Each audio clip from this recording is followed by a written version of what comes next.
We get more insights now from the field and our own Lisa Desjardins. She joins us from a Bernie Sanders campaign event in Manchester. Lisa, it's good to see you. Since you're there with Team Sanders, let's start right there. He's had some of the state's largest rallies. You've been covering them. We've been seeing them back here. Do you know so far if those crowds at the rallies translate into actual votes?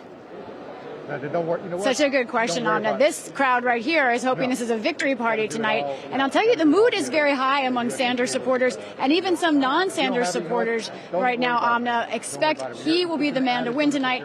That doesn't translate into votes necessarily. But one thing that does translate into votes, of course, is this idea of getting out the votes. We've seen his enormous rally crowds, as you've said, Amna. But the truth is, much of those rally crowds, talking to them, have been people from out of state who are Bernie Sanders fans. That has translated into a large number of volunteers, and today and over the past weekend, those volunteers have been knocking on doors, getting out the votes. And I'll tell you, I talked to many voters at the polls today. Bernie Sanders voters are two kinds, Amna. One, voting for him because they say he's a consistent politician fighting for working people. And two, those who say they're working for him, Amna, interestingly, I heard this a lot today, even though they're not sure he can beat President Trump, but because they believe in him. Lisa, what about some of these undecided voters that you've been reporting on to? We know a large number of New Hampshire Democratic primary voters were undecided until the very last minute. Do you have a sense of which way they were swinging when they finally went to cast their ballots? New Hampshire voters are famous for making decisions, even if they're surprising and unpredictable. But Amna, I've been tracking 24 undecided voters that I've met here, and person after person today told me, I'm still deciding. I have two who are going into a voting booth right now telling me they're not sure how they're going to vote. I might know by the end of this live shot. But when I speak to some of them, I'm seriously watching them type right now. It looks like the undecideds are splitting, a large amount of them for Pete Buttigieg. But I will tell you, I heard more about Elizabeth Warren today than I expected from some undecided voters. And as Judy's been reporting, Amy Klobuchar is on the lips of many, many people here in New Hampshire. You know, another thing we've been tracking is with the sheer number of candidates, there's been a really intense campaigning cycle there. I mean, we know people in New Hampshire take pride in being some of the first in the country to cast these ballots, help the rest of the country decide which way to go. But what are they telling you about all the attention they've been receiving so far? This campaign has been extraordinary, even by New Hampshire standards, because of cell phones, Amna. Voters tell me they are getting just crushed by cell phone calls and text messages, and so many knocks at their door that I had some Sanders volunteers tell me this weekend that they think it was doing more harm than good.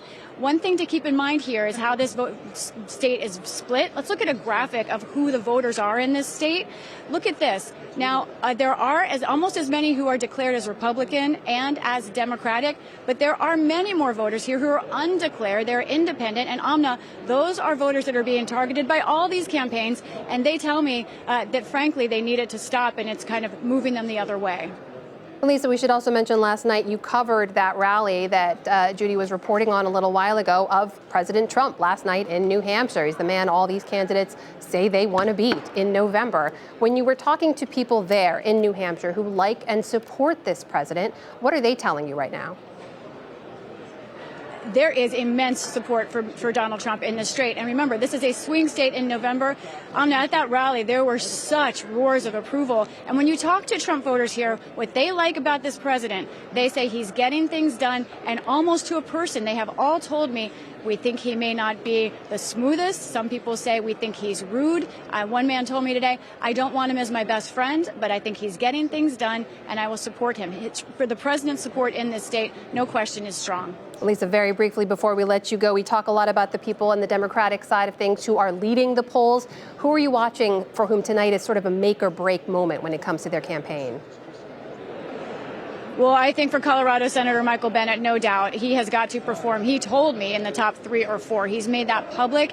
That would be a great stretch for him. I think he may not have much farther to go unless he can have a commanding surprise tonight. I think also a lot of eyes tonight will be on Deval Patrick.